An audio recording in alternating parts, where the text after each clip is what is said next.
menikmati kebaikan Tuhan. Tuhan Yesus dahsyat, kita tidak menikmati kedahsyatannya Tuhan. Nah, ini yang baru kita belajar, saudaraku. Mari kita buka dulu firman Tuhan Sakeus, ya, di Lukas 19 ayat 1 sampai 10. Kita sama-sama baca ya. Pada bawah Alkitab ya. Mana Alkitabnya Bapak Ibu? Haleluya. Ada Alkitabnya di rumah ya. Ada kemarin yang berikan. Nanti kalau perlu ambil di rumah Bapak Gembala Bapak Ibu, supaya kita sama-sama punya Alkitab.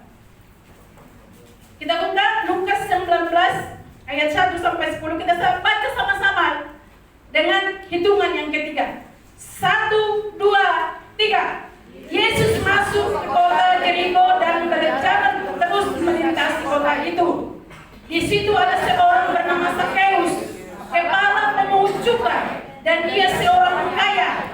Ia berusaha untuk melihat orang apakah Yesus itu, tetapi ia tidak, karena badannya pendek. Maka berlarilah ia mendahului orang banyak, lalu memanjat pohon ara untuk melihat Yesus yang akan lewat di situ. Ketika Yesus sampai ke tempat itu, ia melihat ke atas dan berkata, Sakeus, segeralah turun, sebab hari ini akan harus menumpang di rumahmu. Lalu Sakeus segeralah turun dan menerima Yesus dengan sukacita. Ayat 7, tetapi semua orang yang melihat hal itu bersungut-sungut, katanya, ia menumpang di rumah orang berdosa. Tetapi Sakeus berdiri dan berkata kepada Tuhan, Tuhan, setengah dari milikku akan kuberikan kepada orang miskin, dan sekiranya ada yang beras dari seseorang, akan kuberikan 4 kali lipat. Ayat 9, kata Yesus kepadanya, hari ini telah terjadi keselamatan kepada rumah ini, karena orang ini pun anak Abraham, sebab anak manusia datang untuk mencari dan menyelamatkan yang hilang. Amin. Inilah firman Tuhan, saudaraku, yang mau saya sampaikan di tempat ini. Kita lihat tadi, saudaraku, bahwa Sakeus orangnya pendek. Ya, jadi kalau waktu kami ke Israel, Bapak Ibu, ada pohonnya. Coba tampilkan oleh kami foto, Bapak Ibu. Ya, sengaja saya foto ya. Makanya saya bersyukur ada hamba Tuhan yang berkata kepada Bapak Gembala, jangan Bapak berkhotbah tentang Israel tetapi tidak tahu. Akhirnya saudara kami diberangkatkan ke Israel. Ya, jadi kami tahu di mana Sakeus waktu itu memanjat, di mana si Yudas waktu bunuh diri, dikasih tahu saudaraku sama kain. Ya, coba sama ada. Haleluya. Kelihatan enggak? Kelihatan ya? Coba kecilin dulu sedikit. Enggak kelihatan. Enggak terlalu tinggi Bapak Ibu. Ini namanya pohon ara. Kata guide kami waktu kami ke situ, ayo turun. Kenapa harus turun? Biar kita lihat. Waktu Sakeus manjat pohon, ada pohonnya di situ. Lalu kami lihat Bapak Ibu, ya. Terus kami foto, ya. Jadi kami foto pohon itu tidak terlalu tinggi dan pohonnya itu pun tidak bagus. Ya, kenapa saudaraku? Kenapa Sakeus berlari supaya melihat Yesus? Ya. Jadi saya pikir-pikir begini saudaraku ya. Orang pendek, orang tinggi, orang kaya, orang miskin, orang yang cantik, orang jelek, semuanya bisa dipanggil Tuhan. Bisa dipakai Tuhan. Kenapa? Karena Tuhan kita itu Tuhan yang tidak pandang bulu saudaraku. Roma 2 ayat 11, Tuhan tidak pandang bulu. Siapapun kita yang ada di tempat ini, Tuhan pakai kalau kita mau. Jadi ini saya lihat saudaraku, kenapa dia tidak bisa lewat, lalu berjalan ke depan. Biasanya kalau orang pendek itu saudaraku, selalu disuruh ke depan. Depan, dan kelihatan. Kenapa? Karena ada relasi saudaraku. Ada relasi antara sesama.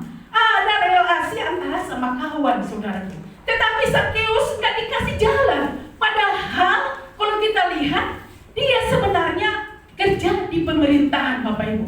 Coba bayangkan, sekarang gubernur di Jakarta kan Bapak Rano Karno ya. Jadi kalau seorang yang kerja di pemerintahan tidak dikasih jalan, bagaimana saya Bapak Ibu? Coba kalau misalnya seorang pejabat itu manjat ke pohon karena rindu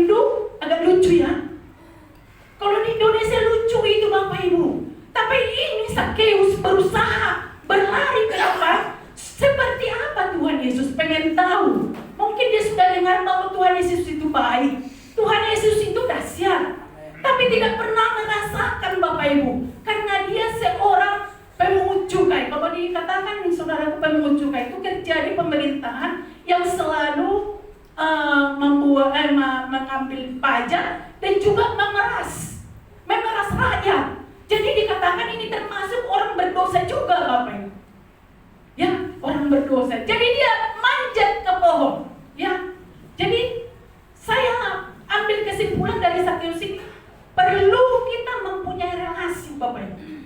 Relasi antara suami istri boleh, anak dengan orang tua itu perlu. Ya, jangan kita sama orang ngomong kita baik-baik, sama anak kita tidak baik, sama istri kita tidak baik. Relasinya di mana Bapak Ibu? Jemaat di tempat ini sudah diajarkan sama Tuhan. Kita harus saling mengasihi. Ya. Jadi saya percaya ketika Bapak Ibu diantar di tempat ini harus ada perubahan. Lucu ya. Kalau misalnya orang ketemu dengan Bapak, misalnya katakan dengan anak saya si Emma, ya, ketemu di jalan, membuat sesuatu yang tidak benar. Itu kan anaknya pendeta. Malunya di sini, bukan di sana, di sini malunya Bapak Ibu.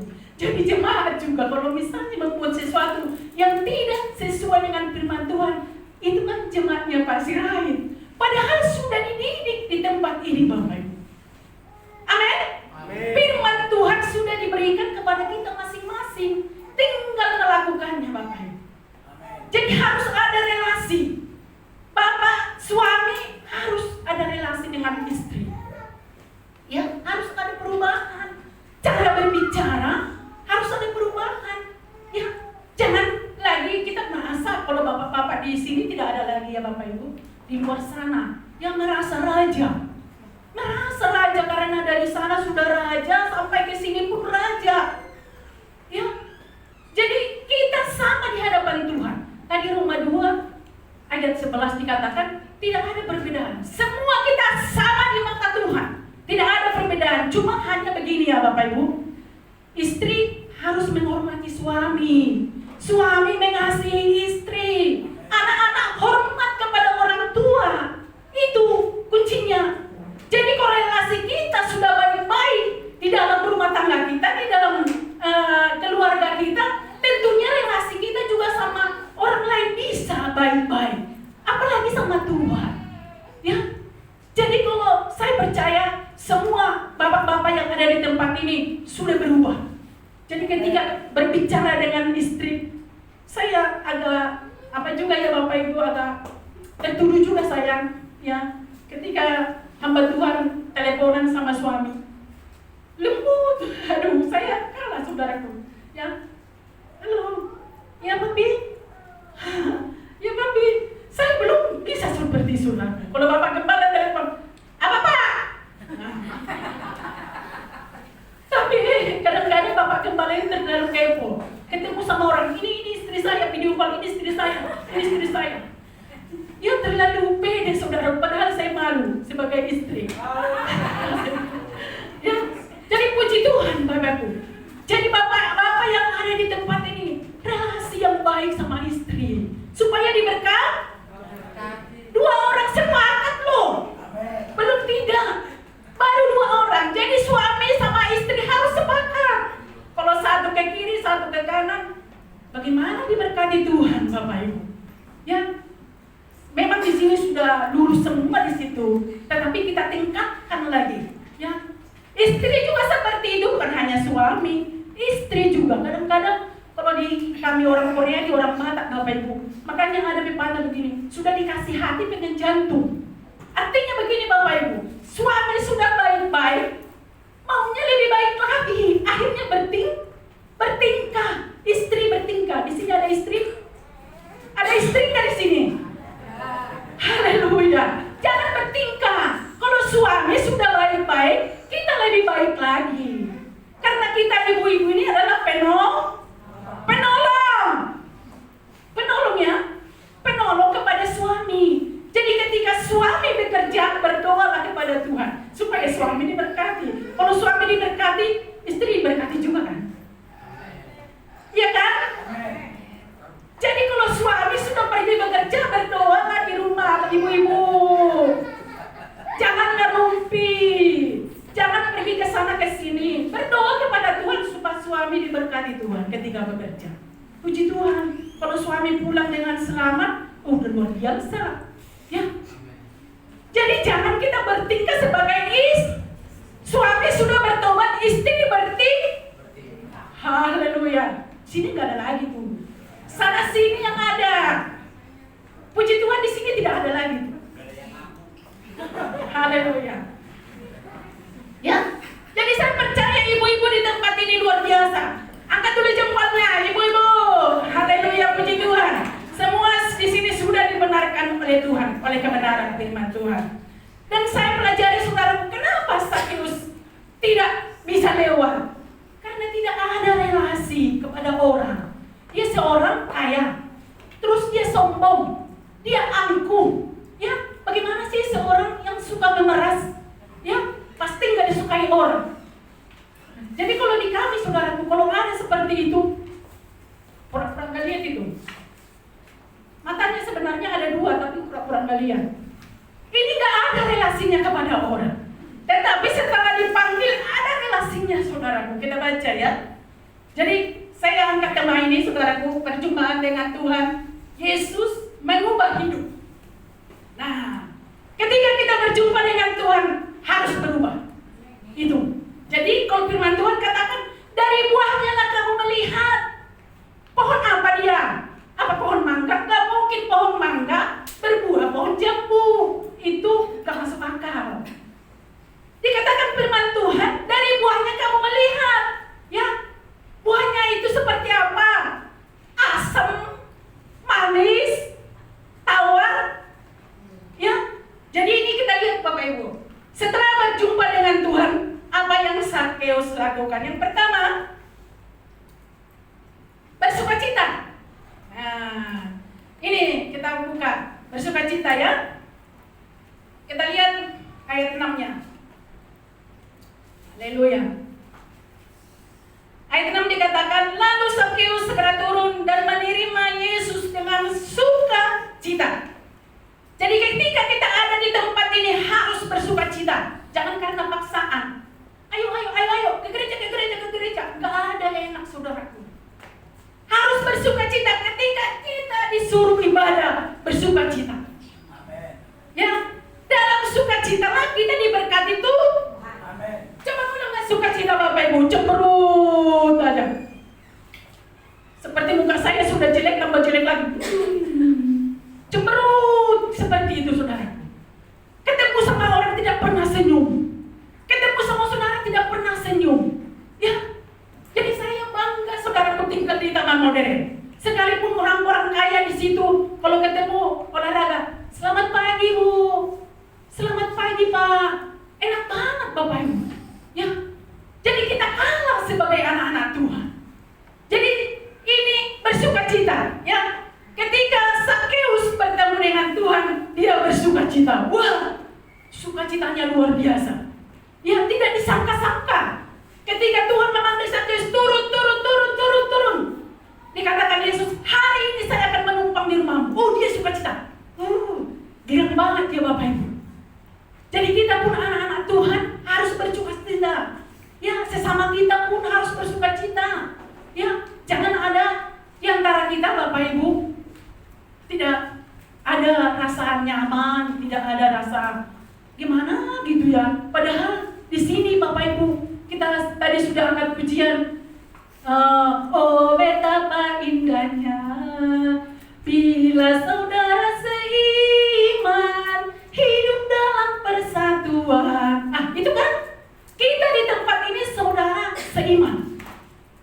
Jadi mari Bapak Ibu kita sama-sama lakukan firman Tuhan ini. Yang bersukacitalah senantiasa. 1 Tesalonika 5 ayat 16. Itu firman Tuhan Bapak Ibu.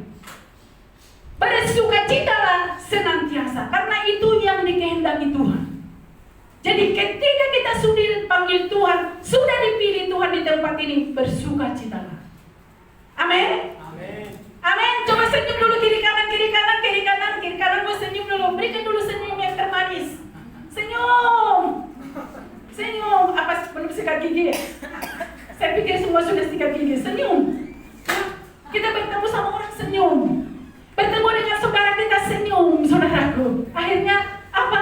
Firman Tuhan katakan hati yang gembira adalah obat.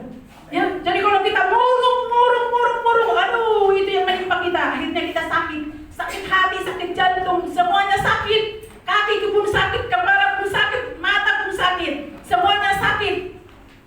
Ya, jadi kita mari sama-sama lakukan firman Tuhan. Yang kedua, sadar. Ketika kita ada di tempat ini, Bapak Ibu, kita harus sadar. Sadar sebagai kita anak Tuhan. Jangan kita katakan Tuhan Yesus baik, tapi kita tidak merasakan itu kebaikan Tuhan. Ya, karena ini Zakheus sadar, Bapak Ibu. Sadarnya seperti apa? Kita lihat dulu di ayat 8. Tetapi Zakheus berdiri dan berkata kepada Tuhan, Tuhan, setengah dari milikku akan kuberikan kepada orang miskin. Dan sekiranya ada sesuatu yang kuperas dari seseorang, akan kuberikan 4 kali lipat. Ini luar biasa. Luar biasa. Seberapa sih hartanya Zakheus kita tidak tahu ya. Tetapi ketika dia ada peras dari orang, dikembalikan 4 kali lipat. Nah Bapak Ibu, sekalipun kita tidak punya harta, kita berikan kepada Tuhan. Berikanlah hatimu yang terbaik bagi Tuhan. Apa itu hati? Kesetiaan kita kepada Tuhan. Jangan malas-malas untuk berdoa, baca firman, beribadah kepada Tuhan. Jangan malas-malas Bapak Ibu. Jangan karena didorong-dorong. Jangan karena kebiasaan. Karena kita sudah biasa hari Minggu ke gereja. Ayo ke gereja. Jangan, bukan hanya sebatas itu lagi Bapak Ibu. Sadar kita akan segala dosa kita. Karena Tuhan kita baik. Dia sudah rela mati. Dia sudah rela disalibkan untuk menebus segala dosa kita. Jadi kesadaran itu perlu Bapak Ibu. Sadar kita apa yang kita lakukan, sadar. Makanya dikatakan Bapak Gembala ketika kita duduk misalnya minum kopi, kita sadar, merenung. Iya ya, kemarin saya ngomongnya kurang benar nih sama Bapak Siano. Aduh Tuhan, ampuni saya Tuhan. Kadang-kadang Bapak Ibu banyak orang tidak sadar. Sudah melakukan dosa pun tidak sadar. Ya, kesadaran itu perlu. Jadi ini Zakheus sadar. Ketika dia bertemu dengan Tuhan, dikatakan dia akan menyerahkan hartanya kepada orang miskin. Ya, sekiranya dia ada yang peras, dia akan kembalikan 4 kali lipat. Ini luar biasa Bapak Ibu. Ya, perlu kita tahu. Kita kenal dulu Zakheus ini. Tapi Zakheus yang dulu sudah mati Bapak Ibu. Sekarang nih, di sini nih, Zakheus rohani. Kitalah yang sudah dipilih Tuhan. Kitalah sudah diantarkan Tuhan di tempat ini. Ya, jadi kita harus sadar bagaimana kita seorang yang sudah dipakai Tuhan, yang sudah dipanggil Tuhan. Ya, jadi saya saudaraku yang memang masih banyak kekurangan, belum ada sempurna. Saya kadang-kadang, oh iya Tuhan, sadar saya, saya tidak duga-duga, saya tidak sangka kalau sekarang ini saya menjadi hamba Tuhan. Ya, dulu pikiran saya saudaraku ketika datang dari kampung, merantau ke sini supaya bisa membantu orang tua di kampung. Saya bekerja di sini, dapat duit, lalu bantu orang tua di kampung. Ternyata tidak ada saudara. Jadi di pikiran kita ini bukan di pikiran Tuhan. Rencana Tuhan bukan rencana kita. Beda ya. Sekalipun rencana kita saudaraku banyak, tetapi kehendak Tuhan lah yang terjadi. Karena kita sudah anak-anak anak Tuhan, kita semua di tempat ini. Haleluya. Dan yang ketiga, apa yang Zakheus lakukan, saudaraku? Mempunyai kasih. Kasihnya Zakheus itu luar biasa. Ya, kenapa saudaraku? Dia tidak sombong. Ya, definisi kasih itu tidak sombong. Ya, ketika dia sudah dipanggil Tuhan, sudah bertemu dengan Tuhan, tidak sombong. Padahal kalau kita baca tadi, dia seorang kaya. Ya, tidak sombong, tidak pemarah. Coba kalau kita lihat tadi di ayat terakhir saudaraku, ketika dilihat orang Yesus menumpang di rumah Zakheus, banyak yang bersungut-sungut. Tuhan, masa Tuhan menumpang di rumah orang berdosa? Ya, dia tidak marah saudaraku ketika dikatakan orang seperti itu. Kenapa? Karena dia sudah berjumpa dengan Tuhan. Kita bayangkan Bapak Ibu, ketika kita bertemu dengan Tuhan,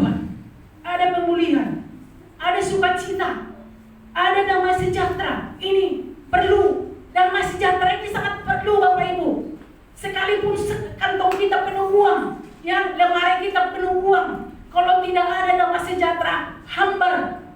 Ya, jadi kalau ada sukacita saudaraku, baik-baik dengan istri, baik-baik dengan anak, ya, ayo, sekalipun duit 1.000 perak di kantong, ayo makan bakso yuk, makan bakso yuk, ayo, kemana kita makan nih?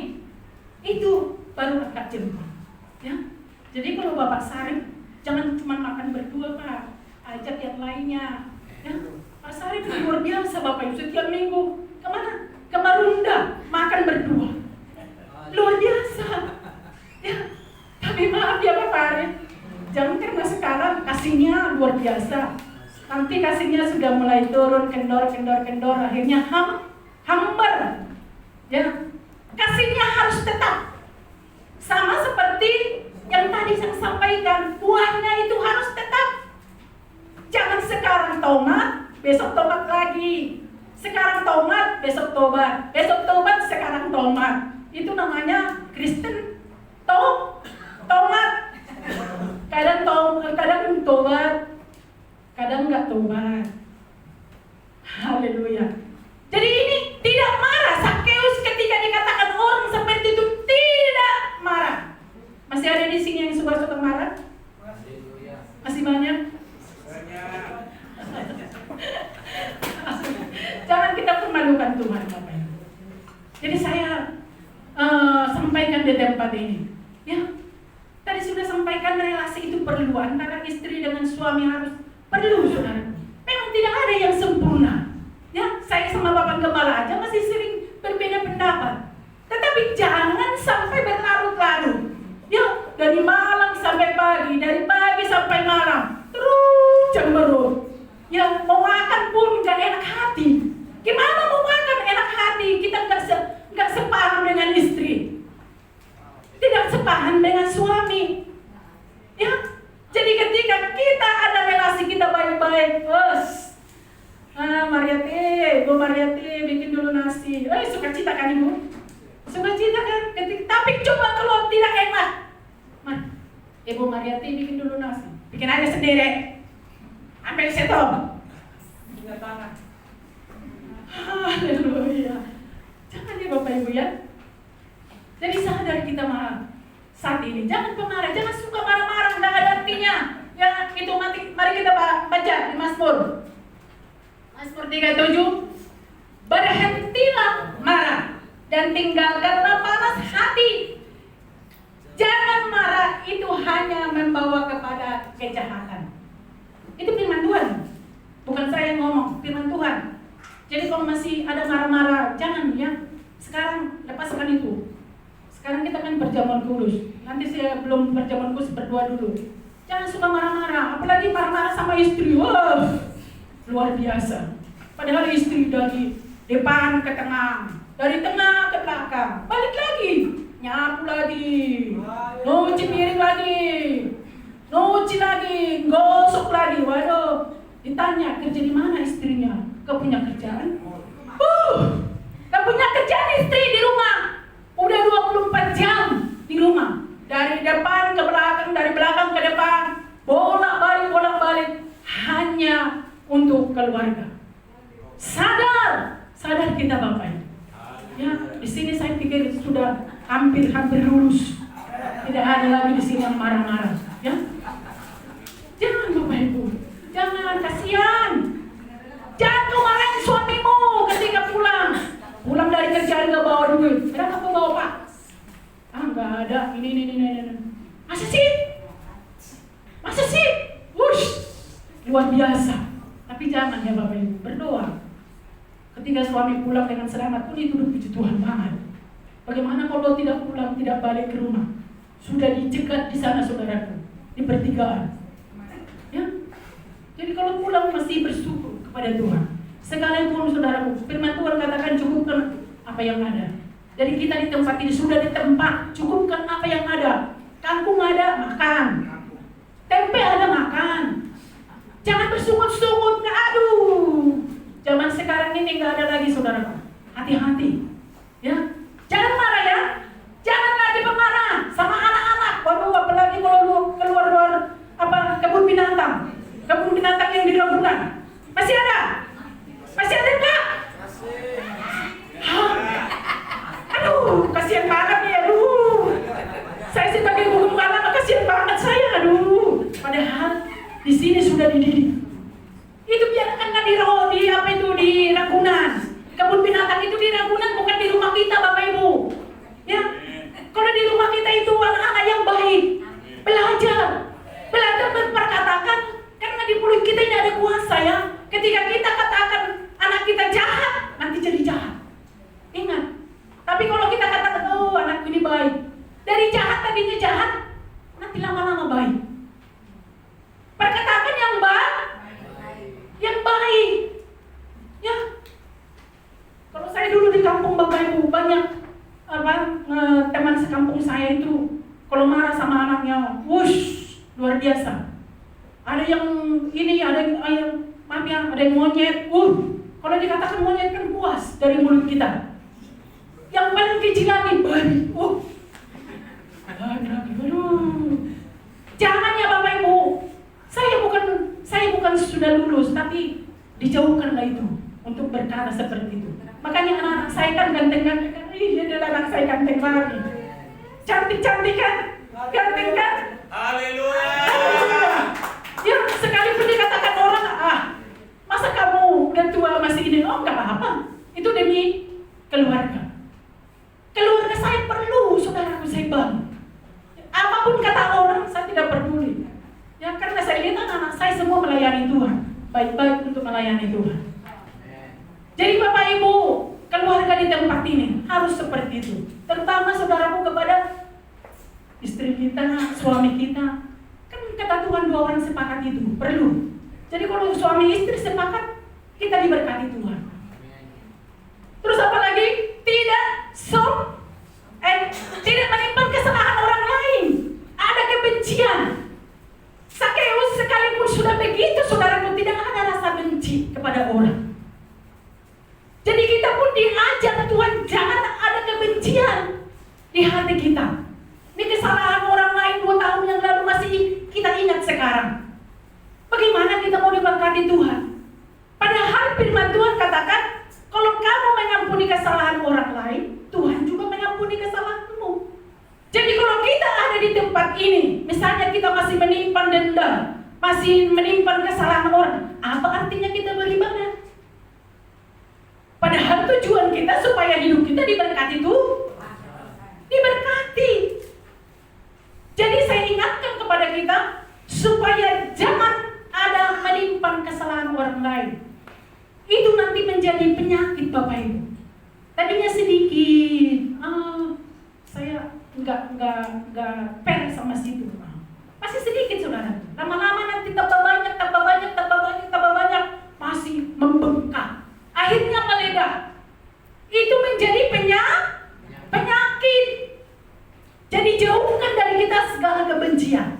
Jangan ada rasa dendam. Ya, terutama saudaraku saya katakan, kita dendam kepada suami karena 2 tahun yang lalu melakukan sesuatu yang tidak dikehendaki Tuhan. Kita dendam.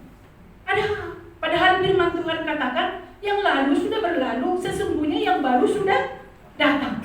Ketika kita dipanggil di tempat ini, kita diutus di tempat ini, kita sudah dibenahi, sudah dikasih firman, sudah terus-menerus dikasih Bapak Gembala firman Tuhan kepada kita untuk mengajar kita. Karena firman Tuhan itu menegur kita. Ya, oleh sebab itu, marilah lakukan yang terbaik kepada Tuhan. Ya, berdoa kepada Tuhan. Memang susah saudaraku, ketika kita kesal lihat seseorang, ya, mengampuni itu susah. Tetapi tidak ada yang susah kepada Tuhan. Karena segala sesuatu bisa Tuhan tuh. Ini Sakeus, Bapak Ibu, dia tidak mengampuni, tidak menyimpan kesalahan orang lain. Sekalipun dikatakan orang kepada dia kan orangnya suka meras orang. Dia kan orangnya sombong. Dia kan orangnya begini-begini. Tapi dia tidak menyimpan itu, Bapak Ibu. Kenapa? Karena dia sudah berjumpa dengan Tuhan. Nah, kita di tempat ini sudah berjumpa dengan Tuhan. Dari latar belakang yang berbeda. Ya, Bapak Siahan dipilih Tuhan di tempat ini. Ada latar belakangnya, Bapak Ibu. Tidak ada yang mulus-mulus hidup ini.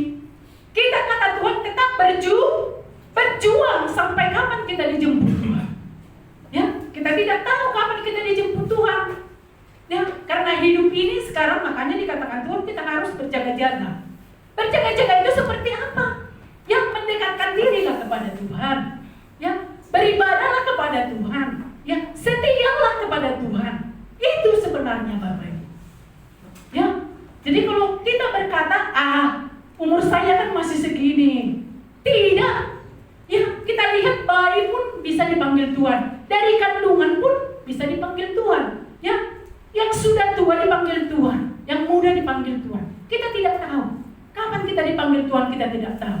Ya, umur kita sekarang sudah berapa? Ya, sudah berapa Pak Naibaho? 57. Sama dengan Bapak Gembala. Saya 56. Ya, 56. Jadi berapa tahun lagi kita di dunia ini, saudaraku? Kita lakukanlah yang terbaik kepada Tuhan. Ya, kalau kita tidak lakukan, bagaimana kita nanti? Padahal tujuan kita yang utama supaya kita nanti bersama-sama dengan Tuhan. Ya, jadi jangan simpan kesalahan orang lain. Tadi saya katakan Bapak Ibu, yang pertama itu apa? Sakeus bersukacita. Terus dia sadar Bapak Ibu. Ya, terus apa lagi? Ada kasih saudaraku. Perhatikan, kasih. 2 bulan yang lalu ada yang WA saya. Begini Bapak Ibu, saya tidak sebutkan namanya. Yang WA saya ini. Salam Ibu Tirayun. Saya enggak berbohong. Salam Ibu Tirayun. Lalu saya balas, salam. Yang mana itu Pak Yance? Nah, kenapa? Enggak sering Ibu saksikan Pak Yance. Karena pernah saya saksikan Bapak Ibu. Saya naik mobil dengan Bapak Gembala, ketemu dengan Pak Yance di jalan. Jalan terus. Saya tanya, Pak Yance mau kemana? Mau beli tempe orek Bu. Kemana? Ke warteg. Berapa? Saya lihat dia megang 2.000. Uangnya 2.000 beli tempe orek Bapak Ibu. Ke warteg. Sekarang tidak dapat lagi 2.000, paling sedikit 5.000. Tapi Bapak ini dengan sukacita ke warteg mau beli tempe orek 2.000. Jadi itu kita harus punya kasih. Kalau saya melihat hambanya Bapak Condar luar biasa. Ya, kasihnya luar biasa. Dia menjemput Pak Yance lalu diantar saudaraku. Nah, yang saya maksud di sini, kenapa saudaraku kita harus punya kasih? Karena itu yang dikehendaki Tuhan. Perhatikan kiri kananmu. Perhatikan kita semua yang ada di tempat ini. Memang kita saudaraku tidak ada yang berkekurangan. Tetapi mari kita lihat yang usia lansia di sini kan ada. Ada kan? Memang udah kurang pendengaran Bapak ini Bapak Ibu. Dia memperdotakan saya, nggak tahu dengar apa enggak. Nah, beli tempe 2.000. Saya kayaknya miris hati saya. Saya Bapak Gembala dengan saya naik mobil. Naik mobil keren di jalanan naik mobil. Tapi ada jemaat saya beli tempe orek 2.000. Untuk apa? Untuk makan. Sayurnya nggak ada. Coba bayangkan kalau Bapak Ibu makan tempe orek dengan tempe orek. Itu pun bersukacita. Nah, yang saya maksud Bapak Ibu, kita di tempat ini, marilah kita mempunyai kasih yang luar biasa. Kasih kita kepada Tuhan. Nah, relasi. Tadi saya sampaikan di pertama, relasi kita kepada sesama. Perhatikan Bapak Ibu. Ya, itulah tandanya bahwa jemaat GBI Kasih Karunia luar biasa. Karena saling memperhatikan. Ya, jadi kita di tempat ini Bapak Ibu bukan hanya sekedar beribadah, bukan hanya sekedar berjumpa, tetapi kita mempunyai relasi. Lihat kiri kanan. Nah, masih banyak nih yang tidak hadir ibadah nih. Tanya Bapak Ibu, ya, kasihnya kemana? Nah, kemarin saya sudah Bapak Gembala sudah kirim kepada jemaat, Ibu Sri Gorongnya sedang sakit sekarang ada di Surbakti. Apa relasi kita? Ya, apa perhatian kita? Ya, jangan tunggu Bapak Gembala, Ibu Gembala. Mari sama-sama kita lakukan firman Tuhan. Nah, ini yang bisa saya sampaikan Bapak Ibu. Jadi ketika Sakeus berjumpa dengan Tuhan, ada perubahan. Nah, jemaat di tempat ini, kalau kita sudah katakan berjumpa dengan Tuhan, harus ada perubahan. Relasimu kepada istri harus luar biasa. Kepada anak-anak, istri pun demikian. Sebaliknya. Dan anak muda harus hormat kepada orang tua. Nah, ini, jadi di awal tadi saya katakan bahwa Tuhan tidak memandang bulu. Yang miskin, yang kaya, yang jelek, yang cantik, semuanya sama di hadapan Tuhan. Tidak ada perbedaan. Ya, jadi kita lakukanlah firman Tuhan ini. Marilah kita seperti Sakeus. Ketika dia berjumpa dengan Tuhan, ada sukacita. Ya. Terus apa lagi Bapak Ibu? Ya, ada sadar kita Bapak Ibu.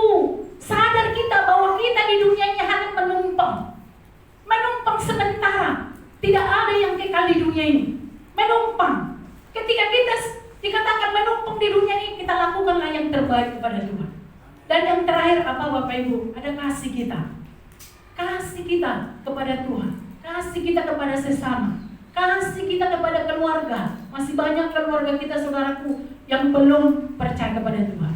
Kita lakukanlah itu dengan sukacita. Samalah kita seperti Zakheus. Amin. Haleluya, puji Tuhan. Itu aja firman Tuhan yang saya sampaikan. Marilah kita